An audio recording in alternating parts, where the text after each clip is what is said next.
Alright, I was thinking about this as I was going on a walk through an affluent neighborhood, seeing things unlocked and nice bicycles on the sidewalk, unlocked, just things out in the open, ready to be taken by any criminal organization. And I think, these people are going to be first to blame the cops for not being hard enough on the criminals. So then the cops have to take that kind of stress and then go out there and then start roughing up innocent people in an effort to look like they're doing extra for the community and responding to the community's concerns about criminals. But you don't ever hear the cops turn back around and say, well, why don't you lock up your stuff? You wouldn't have lost it if you've used a little more secure measures. There are cities that really let their guard down, and they can get a lot of bad crime as a result of not locking their stuff. That should be a statistic. Cops ask that question, do you lock your stuff? Did you lock your stuff before it was stolen? A lot of times people will say no. And that's not reported in statistics.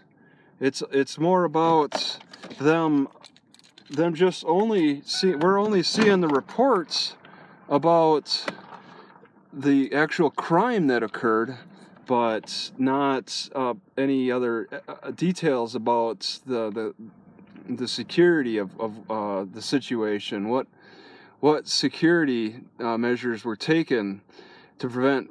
Did somebody have two clubs on their steering wheel before their car was taken, or were the windows down and the keys in the ignition before the car was taken? All right, getting a little bit more detail about that would be really helpful for statistics. And maybe CompStat out of New York has that in their program. I'm not sure. That'd be interesting, because just the crime alone, people only focus on that because that's the statistic we are only presented with. And that looks bad on the cops. And can cops turn around and say, well, why don't you take better measures into your own hands? We're not private security. We don't patrol your home specifically. We work for the city, and we maintain clean traffic control, orderly traffic control, orderliness with between people, between the yards, and all of that.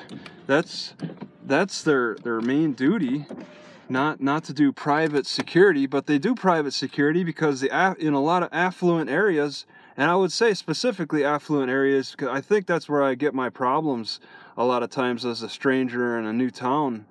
The cops will be patrolling the private properties, businesses and stuff, like, what are you doing here at 11 p.m.? Stealing the internet, I see. That's a crime, and now I need you to identify yourself. And they just work a little extra and beyond. So the cops politically look bad if they blame the victim for not, why did you wear that dress that night, and all of that. They can't do that. It looks bad politically as an organization, but they will vent. They still are human and want to vent and be trolls on, like my channel, for example. I've had individuals who will go anonymously and just vent about how the criminals need to show a little more compassion for the cops' causes and for the Blue ISIS cause and all that stuff. But it's really a tricky situation, depending on the neighborhood and stuff. If you go to Las Vegas, they know how to handle the private property issues. There are private security in every library with guns, with handguns. They haven't upgraded to rifles yet. But there's a lot that where the librarians try to take on that security, and it's just a disaster because that's not their training. Their training is books and doing the research and reference and all that. Somewhat security, but if it gets out of hand, they need to consider security. But it gets to the points where you have to make a change, and that's the nature of the culture of the area, the affluence and the lack of affluence, the poverty, the affluence versus the poverty. What kind of issues, and this area in particular I'm in, it's just, and I've seen it in other places. They don't lock their bicycles. They leave their garage doors wide open. They leave their keys in the car with the windows down. Because it's hot out, leave the windows down. Because I tend to lock my keys in the car anyway.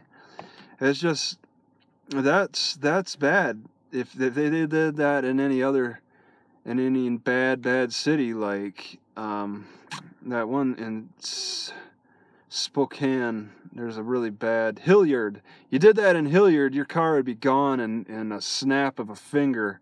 You do that anywhere in Portland, I swear.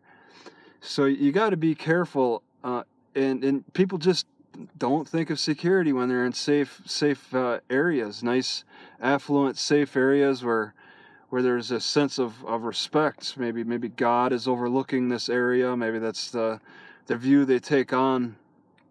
And so, how do the cops interact in these safe cities? It's a lot different than the inner cities.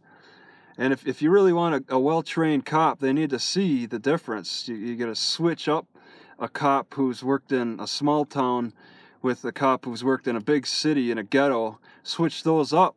Give them a few weeks cross training. We do that in the military. I've worked with Marine cops on the Air Force base. I've never actually worked on a Marine base, a Marine camp. But I think I've heard of other Air Force guys working on Marine camps. There's a difference. There is a difference between the Air Force culture and the Marine culture. It's very, very, very different on how things. This Marine showed me teeth marks on the end of his baton. Imagine getting whacked so hard you left teeth marks on a baton.